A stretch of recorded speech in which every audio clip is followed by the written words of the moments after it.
Minggu Advent pertama sesuai dengan amanat Gereja Metodis Indonesia. Kita membuka Alkitab dari Markus pasal yang ke-13. Markus pasal yang ke-13 dimulai dari ayat 24 sampai ayat yang ke-37. Markus pasal 13 ayat 24 sampai dengan ayat yang ke-37. Jikalau kita sudah menemukannya, kita bersama katakan amin. Amin. Kita akan membacanya secara bergantian dan pada ayat yang terakhir kita akan membacanya bersama-sama. Beginilah firman Tuhan: kedatangan anak manusia perumpamaan tentang pohon ara. Tetapi pada masa itu sesudah sisaan itu matahari akan menjadi gelap dan bulan tidak bercahaya. Dan bintang-bintang akan berjatuhan dari langit, dan kuasa-kuasa langit akan goncang. Pada waktu itu orang akan melihat anak manusia datang dalam awan-awan dengan segala kekuasaan dan kemuliaannya. Dan pada waktu itu pun ia akan menyuruh keluar malaikat-malaikatnya dan akan mengumpulkan orang-orang pilihannya dari keempat penjuru bumi, dari ujung bumi sampai ke ujung langit. Tariklah pelajaran dari perumpamaan tentang pohon ara. Apabila ranting-rantingnya melembut dan mulai bertunas, kamu tahu bahwa musim panas sudah dekat. Jadi ketahuilah bahwa waktunya sudah dekat, sudah diambang pintu. Aku berkata kepadamu, sesungguhnya angkatan ini tidak akan berlalu sebelum semuanya itu terjadi. Langit dan bumi akan berlalu, tetapi perkataanku tidak akan berlalu. Tetapi tentang hari atau saat itu tidak seorang pun yang tahu, malaikat-malaikat di surga tidak, dan anak pun tidak, hanya Bapa saja. Hati-hatilah dan berjaga-jagalah, sebab kamu tidak tahu bila manakah waktunya tiba. Dan halnya sama seperti seorang yang bepergian, yang meninggalkan rumahnya dan menyerahkan tanggung jawab kepada hamba-hambanya, masing-masing dengan tugasnya, dan memerintahkan penunggu pintu supaya berjaga-jaga. Karena itu berjaga-jagalah, sebab kamu tidak tahu bila manakah tuan rumah itu pulang, menjelang malam, atau tengah malam, atau larut malam, atau pagi-pagi buta. Supaya kalau ia tiba-tiba datang, jangan kamu didapatinya sedang tidur. Kita bersama. Apa yang kukatakan kepadamu, kukatakan kepada semua orang, berjaga-jagalah. Amin. Bapak Ibu yang dikasihi oleh Yesus, tema kita pada hari ini yaitu berdoa dan berjagalah. Berdoa dan berjagalah. Bapak Ibu yang dikasihi oleh Yesus, tentu sebagian kita mungkin berkata kalau hari-hari ini ya sepertinya begitu cepat berlalu. Dan kalau kita mengikuti sistem kalender gerejawi, memang tidak terasa kalau hari ini kita sudah memasuki Minggu Advent pertama, dan begitu seterusnya sampai Minggu Advent yang kedua. Tentu ada pemahaman bagi kita ya, kalau Advent dalam bahasa Latinnya disebut dengan Adventus, itu tentu mempunyai arti yaitu menanti ya, ataupun penantian. Namun Bapak Ibu perlu kita pahami dengan baik secara bersama-sama, sekalipun disebut dengan Advent ataupun Adventus, atau juga yang disebut dengan masa penantian, yang kita nanti ini sebenarnya sudah ada, bukan tidak ada.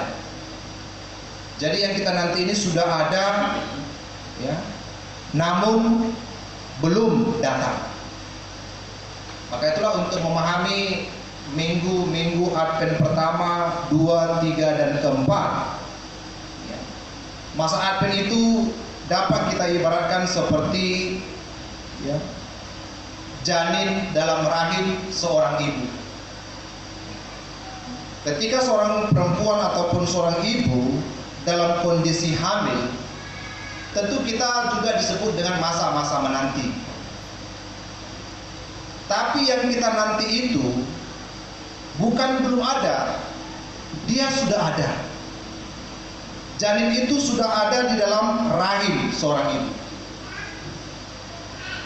Dia sudah ada namun belum datang. Itulah yang dimaksud dengan masa penantian. Kapankah kita bisa secara mata fisik dan juga bisa dapat memeluk, yaitu ketika tiba harinya yang disebut dengan masa-masa kelahiran. Jadi sama dengan situasi kita pada saat ini dalam minggu Advent pertama, 2, dan 3. Dalam masa-masa penantian ini, yang kita tunggu itu sebenarnya sudah ada. Yesus Kristus itu sudah ada. Lalu kalau kita bertanya, kalau dia sudah ada, lalu kenapa kita masih menanti? Hanya dia belum datang. Yesus yang kita tunggu belum bisa kita lihat secara mata fisik, belum kita bisa sentuh, belum bisa kita peluk. Jadi diharapkan bagi semua kalangan Kristen di masa-masa penantian memang penting bagi kita untuk tetap berjaga-jaga dan berdoa. Jadi masa penantian, masa Advent bukanlah masa di mana sesuatu yang kita tunggu belum ada, dia sudah ada, namun dia belum datang. Sehingga tentu Bapak Ibu yang dikasihi oleh Yesus,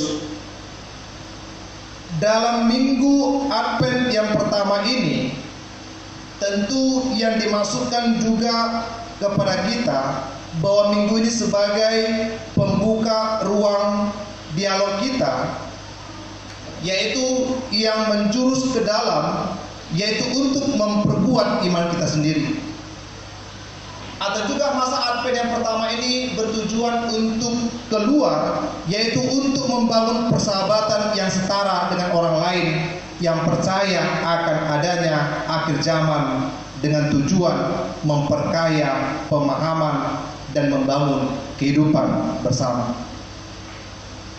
Maka itulah dalam kondisi yang demikian, ya, kita diajak untuk membangun kehidupan bersama-sama. Sehingga dalam minggu Advent pertama ini, tema yang mau kita renungkan pada saat ini adalah berdoa dan berjagalah. Bapak Ibu yang dikasihi oleh Yesus, pada minggu Advent pertama ini tentu kita diajak untuk mengingat kembali bahwa ada dua pokok penting dalam tradisi iman gereja yang kita warisi. Yang pertama adalah bahwa pengharapan akan kedatangan Tuhan Yesus yang kedua kalinya dan kerinduan orang percaya di sepanjang abad dan tempat untuk memasuki suatu kehidupan surgawi. Maka ini adalah tentu sebuah gagasan kehidupan yang ideal, yang penuh dengan damai sejahtera.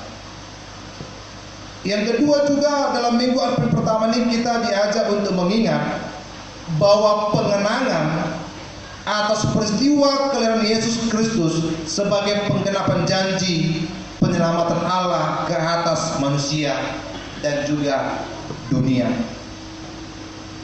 Maka kedua pokok ini, kedua pokok iman tersebut pada dasarnya Bapak Ibu mencerminkan kerinduan gereja sebagai umat Allah akan kedatangan Kristus sebagai bagian penggenapan janji keselamatannya. Terhadap siapakah janji itu? Yaitu terhadap manusia dan juga terhadap dunia. Tentang kedatangan Kristus yang kedua, tentu Alkitab memberitakan bahwa tanda-tanda kapan hal itu akan terjadi. Seperti pohon ara jelang musim panas tiba, demikian juga kedatangan Kristus yang kedua digambarkan. Intinya, meskipun tindakan tanda-tanda itu nampak jelas, namun manusia tidak dapat menentukan secara tepat kapan hari atau saatnya tiba. Saya teringat tahun 2008, ya, jadi mohon maaf buat warga Subuea ya. Jadi ini tentang pendeta mengapin Subuea. Ya, jadi tahun 2008 saya masih ingat sekali ketika waktu itu pendeta ini mengapin Subuea ini memprediksi kalau tanggal 28 Oktober 2008 Kristus akan datang kedua kalinya, bersamaan pada waktu itu dengan Hari Sumpah Pemuda. Ya, sekali lagi maaf ya keluarga, untuk warga Subuea. Jadi ini saya bicara pribadi ya, marga, bukan atas nama marga. Jadi kisah itu akhirnya pendeta ini membawa seluruh jemaatnya pagi-pagi subuh tepat tanggal 28 Oktober pergi ke sebuah bukit.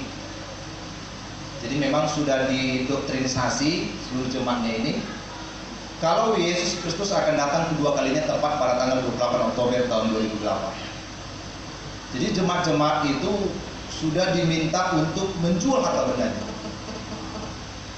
baik rumah, baik tanah, baik emas, dan lain sebagainya. Jadi karena sama seperti pokok Advent kita yang pertama tentang ada kerinduan iman tentang kedatangan Yesus Kristus, ya. Jadi mereka bersukacita untuk melakukan itu.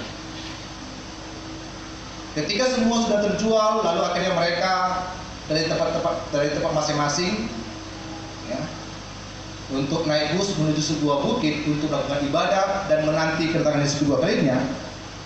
Ternyata pada hari itu dan sampai pada hari ini Yesus belum juga datang untuk kedua kali. Mengingatkan peristiwa itu, akhirnya jemaat yang dilayani oleh pendeta ini demo dan bertanggung jawab terhadap doktrinisasi yang dilakukan dan juga harta benda yang sudah sempat mereka jual untuk persiapan tentang kedatangan Yesus yang kedua kali. Artinya apa yang mau kita ingat tentang peristiwa ini Bapak Ibu? Sama juga halnya Bapak Ibu juga jangan langsung percaya tentang kisah ya 2020 tentang 2000 kisah film akhir zaman ya. Jadi itu sebenarnya tentang kalender suku Maya saja sebenarnya yang mengatakan kalau ya kiamat akan terjadi kan. Lalu kan itu ada filmnya itu dan sudah bolak-balik ditayangkan dalam televisi. Banyak orang memprediksi kalau tahun itu akan terjadi. Sebenarnya setelah diklarifikasi kepada suku Maya, bagi mereka tahun itunya berakhir kalender mereka. Jadi mereka tidak katakan kalau akan datang penghakiman di tahun yang itu. Tetapi kalender mereka tidak berjalan seterusnya, habis dari situ. Tetapi akhirnya banyak punya pemahaman kalau kedatangan Kristus datang pada tahun ini. Dan kita sudah memasuki saat ini tahun 2020 dan tahun depan tahun 2021. Memang tahu juga apa yang dihitung-hitung oleh manusia karena keterbatasannya itu tidak akan pernah terjadi. Jadi siapapun misalnya Bapak Ibu yang datang kepada kita untuk menghitung dan memprediksi kapan datangnya Yesus untuk kedua kalinya, firman Tuhan sudah berkata berulang-ulang, tidak ada pun yang tahu dan kapan hari dan saatnya tiba. Oleh karena itulah yang dapat dilakukan oleh orang percaya bahkan manusia pada umumnya adalah menanti dengan sabar, berhati-hati dalam hidupnya, jangan sampai lengah, tetap berdoa dan berjaga. Cuma itu. Jangan sampai kita pakai ilmu matematika menghitung jenjang waktu kedatangan Yesus yang kedua kali. Maka yang demikian penting adalah karena ketika saatnya tiba, tidak semua orang mampu bertahan dalam iman. Maka penulis Injil Markus menggambarkan kedatangan Kristus kedua dengan narasi yang dasar, dikatakan kepada kita, tetapi pada masa itu, sesudah siksaan itu, matahari akan menjadi gelap dan bulan tidak bercahaya, dan bintang-bintang akan berjatuhan dari langit, dan kuasa-kuasa langit akan goncang. Pada waktu itu, orang akan melihat Anak Manusia datang dalam awan-awan dengan segala kekuasaan dan kemuliaannya. Gambaran tentang akhir zaman, sebagaimana narasi tersebut tidak hanya ada dalam Injil Markus. Ternyata tentang akhir zaman ini pun Bapak Ibu ada dalam karya sastra, bahkan juga dalam kitab-kitab agama lain. Gambaran itu pun nyata dapat ditemukan. Jadi hal ini menunjukkan bahwa keyakinan tentang akhir zaman tidak hanya ada dalam tradisi iman Kristen, namun secara khusus dalam tradisi iman sahabat-sahabat Muslim. Keyakinan ini pun bahkan mendapat perhatian yang sangat besar. Jadi kalau Bapak Ibu pernah dengar istilah rukun Islam atau rukun iman yang kelima, kalau kami di teologi kami pelajari itu 5 rukun Islam atau 5 rukun iman Islam, yaitu yang kelima itu menyebut sebagai iman kepada hari akhir. Dan ini keyakinan adalah sekaligus menjadi tujuan yang memandu perjalanan kerohanian mereka hingga kepada batas akhir di hari penghakiman tentang hidup mereka yang senantiasa selalu diarahkan ke sana. Maka itulah tentu Bapak Ibu, dengan menyimpan secara terperinci perbedaan-perbedaan dari sisi ajaran dan mengedepankan kesamaan gagasan, tentu kita juga harus memahami dengan tepat bahwa bukan hanya kita juga punya konsep tentang akhir zaman. Agama-agama tetangga kita juga punya konsep tentang hari akhir. Maka itulah jemaat yang dikasihi dan yang mengasihi Tuhan, kembali kepada pemberitaan Alkitab dalam harapan dan kerinduan akan kedatangan Kristus yang kedua. Tentu setiap orang percaya dinasehati agar menantikannya dengan sabar, berhati-hati, jangan sampai lengah, berdoa dan berjaga. Maka sesuai dengan tema kita pada hari ini, berdoa dan berjagalah, tentu kan ini Bapak Ibu adalah sebuah nasihat agar orang percaya senantiasa merendahkan diri di hadapan Allah Pencipta. Dan hal ini jugalah yang paling penting, sebab manusia hanyalah tanah liat, termasuk kesadaran tentang dosa dan pelanggaran yang menyebabkan penderitaan, membuat setiap orang percaya perlu melakukan pertobatan senantiasa. Jadi jangan karena kita masih muda, jangan diikuti seperti yang dikatakan oleh Facebook, ada status kan begitu. Kalau harapannya kan begini, muda poya-poya, tua masuk surga. Ini kan tak mungkin. Muda berbuat jahat, tapi berharap tua masuk surga, tidak mungkin. Pemahaman ini kan juga masih kuat, misalnya dalam bagi pemikiran orang-orang Kristen. Poso deh. Tapi kalau sudah menua, mulailah dekat-dekat dengan kegiatan gereja. Itu kan ini sesuatu yang tidak baik. Dari sejak muda sampai kepada masa tua kita tetap diajak untuk tetap dekat dengan persekutuan. Itu kan sama seperti yang dikatakan oleh Yesus. Kapan hari dan waktunya itu kita tidak tahu. Sehingga itulah pada sisi lain juga nasihat tentang berdoa dan berjagalah ini juga menjadi penghiburan bagi orang percaya. Orang percaya telah diperlengkapi dengan berbagai karunia sehingga kita semua ketika itu akan terjadi pada hari anak manusia datang kembali, tentu kita dimampukan untuk menyambutnya dengan penuh sukacita. Maka firman Tuhan berkata, demikianlah kamu tidak kekurangan dalam suatu karunia pun, sementara kamu menantikan penyataan Tuhan kita Yesus Kristus, Ia juga akan meneguhkan kamu sampai kepada kesudahannya, sehingga kamu tak bercacat pada hari Tuhan kita Yesus Kristus. Tentu kan bagi kita masa-masa penantian adalah juga masa-masa penuh dengan sukacita. Jadi kalau dalam agama Katolik misalnya, kalau masa-masa Advent memang nggak boleh lagi ada pesta-pesta, pemberkatan nikah, mengadati, itu memang tidak boleh lagi dalam dogma ajaran agama Katolik.